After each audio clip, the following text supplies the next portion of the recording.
Hello YouTube and welcome back. This is Nico and you're watching Dare to Game. Today I will be talking about something very near and dear to my heart. This is, of course, Lord of the Rings video games. Now, this is a topic that many fans of gaming and Lord of the Rings alike may find very bittersweet. On one hand, we have great games like Shadow of Mordor, The Hobbit, and the RTS classic, The Battle for Middle-earth, and on the other hand, we have titles like The Fellowship of the Ring, Aragorn's Quest, and my least favorite, Lord of the Rings Online. So in this video, I will basically be covering my hopes and dreams for a Lord of the Rings game that we can only hope to see soon. So, as a preface, I feel it necessary to explain why I feel that this topic is relevant today. And, for starters, I'll go through the obvious reason, which is that Lord of the Rings is a massively popular intellectual property, with millions of highly dedicated fans worldwide. And it is also a wildly profitable intellectual property, which has made literally tens of billions of dollars in movies and video games over the years. With the success of the two most recent games in the world of Tolkien, that being Shadow of Mordor and Shadow of War, it makes sense that Warner Brothers would be interested in pursuing more ways to make money from this goldmine of an IP. And, to take it a step further, we can look at other high fantasy games, such as the Elder Scrolls series, to see that there is certainly a market for a well-done open-world medieval fantasy RPG series. And the world of Tolkien is, in my opinion, the most detailed, lore-filled, and spectacular fantasy world we, as humans, have had the privilege of exploring, which makes it a prime target to start a series of games much like that of the Elder Scrolls. So, let's talk about my idea of a series, for starters. I feel it necessary to explain what I mean here, to not offend any ardent fans into thinking I'm suggesting a cheap knockoff of an Elder Scrolls game. In this case, I picture a series of standalone games that may take place hundreds, if not thousands of years apart from each other. But they all take place in the same world. This world, of course, being Middle-earth. Tolkien has paved a golden road for video game developers to walk down and then walk out with giant bags full of money. If only they can do it right. In this case, I see no reason to dwell solely on the War of the Ring, or at the very least, the story we have already seen. There are dozens of super interesting events to explore across thousands of years in this world, and none of them have anything to do with Frodo Baggins. So let's jump into a few examples right off the top of my head. So our first section here we're going to call Settings. So, example number 1. I think an obvious choice for an amazing open-world RPG is a game that would be set in the region of Middle-earth that we see in the later half of the Hobbit story. This, of course, being Mirkwood, Erebor, Lake Town, the edge of the Misty Mountains, the Iron Hills, and of course the land of the Beornings. This is a region that a quality video game has yet to explore, and the only portion of the War of the Ring that has yet to be fully fleshed out. So I believe that it would provide an interesting setting and a lot of freedom in storytelling. Since this is the only suggestion I have that would take place during the War of the Ring, I figured I would start here first and get it out of the way. This game would see you, the character, an elf, man, or dwarf, participate in the War of the Ring in a way that has yet to be portrayed on the big screen. The only references that the books offer to this conflict are in passing, or in the appendixes, where it is stated that an epic bloody war was waged between the Easterlings in service of Sauron and the men of Dale and the dwarves of Erebor. So this is my first suggestion for a topic and setting. Example number 2. My second suggestion in this regard is that of the Fourth Age. We have all seen the movies or read the books. We all know what happened in the War of the Ring, but very few people know what happens after, as this information can only be found in the Legendarium at the end of the Return of the King book. And even those of us who have read that have little knowledge of any details, and certainly would love to see this age fleshed out fully.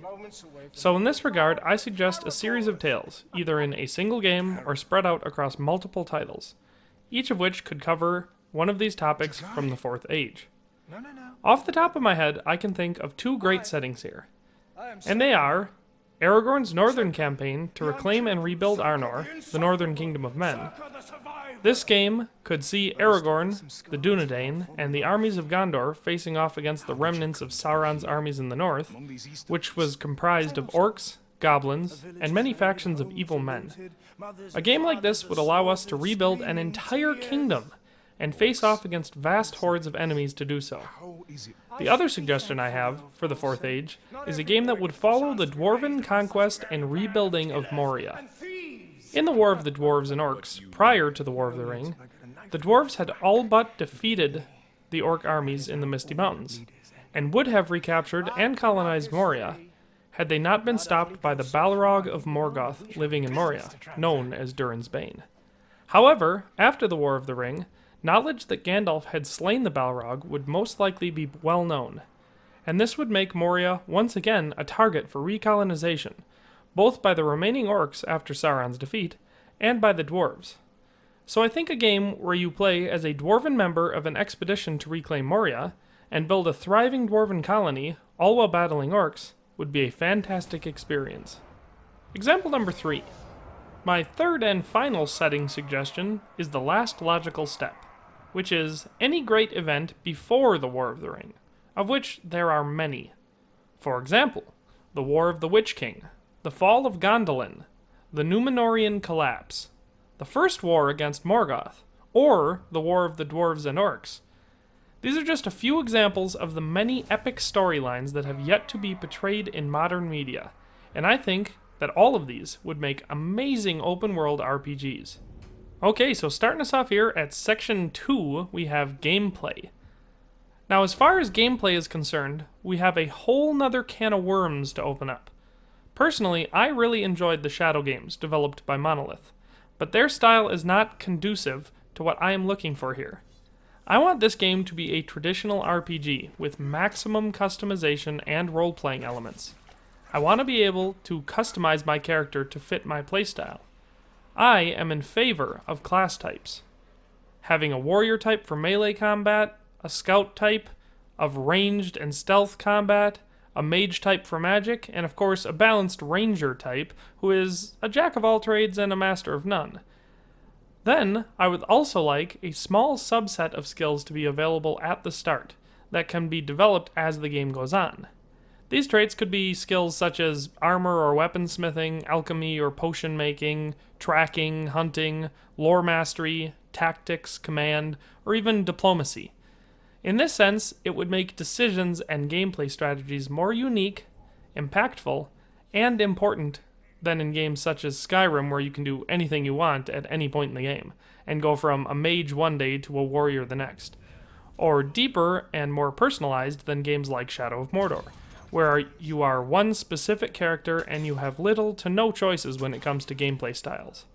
On another note for gameplay, we have combat, which I think should be somewhere between the complex magic hybrid combat system from Shadow of War and the more simplistic style of hack and slash that we have seen in games like Skyrim.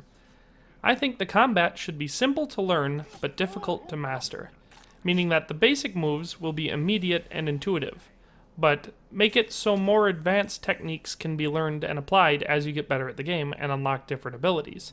I also think that even though each class should be better with specific weapons, for example scouts should be the best with bows, and warriors should be the best with axes, warhammers, and two-handed swords, I don't think there should be limitations on which weapons you should be able to use.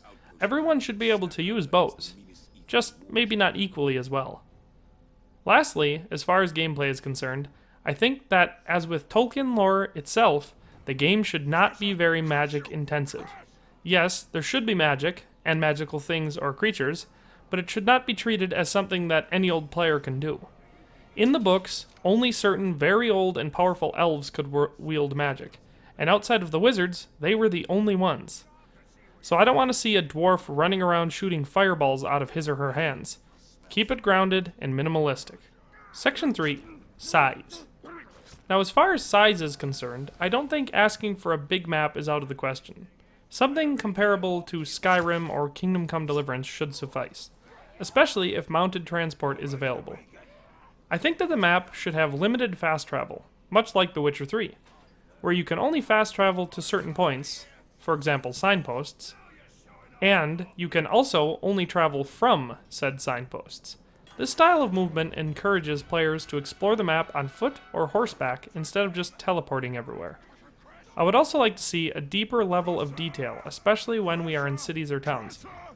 Preferably, we would see a system like The Witcher 3, where there are many small towns or settlements that are not very big or too terribly detailed, and then one or two very large urban centers. In this case, we could be talking about Minas Tirith, Dale, Erebor, Edoras, Hobbiton, etc. Just as long as there are some impressive locations with a lot of stuff to do. Section 4, Story. Here is, in my opinion, the most crucial section. I think that we need an extremely strong narrative, but not one that limits the player's options too much. I want this to be almost like a choose-your-own-adventure, where there are at least a dozen potential outcomes depending on several crucial decisions to be made throughout the game. I think this enhances the replayability and longevity of open-world games. I would like to see some side story content, much like the guilds in the Elder Scrolls games, or work contracts like those in the Witcher series. Obviously, only things that make sense in Tolkien's lore, but that still leaves many options wide open. Preferably, I would like to see a dynamic world that changes with the story. For example, if the decision is made to do a game where dwarves recolonize Moria, I would like to see Moria evolve, repairs being made, the population growing, perhaps the ability for a player to own their own home, make upgrades, display armor and weapons, or trophies of their exploration. And on that note, I will move on to my last point, which is that of RPG elements. Now, it should come as no surprise to any longtime viewers of my content that RPG elements such as armor, clothing, weapons, collectibles, and a customizable home are very important to me. One of the most fun experiences I've had from any game that I've played in the last 5 years is that of base building in Fallout 4. Although the system wasn't perfect, it was the closest thing to what I've wanted in an open world RPG that I've seen yet. Here we have a game with more customization and impact on your environment than I have ever played, while still delivering a solid combat experience, a long storyline, and many diverting activities on the side.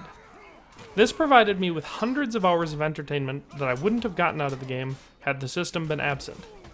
While I understand that much freedom may not work as well in a game of this nature, I think we are owed at least as much freedom as the Hearthfire DLC from Skyrim, or at the absolute least, as much as we got in the Blood and Wine DLC in The Witcher 3, where Geralt is given an orchard and able to fix it up and display a few sets of armor and a couple trophies.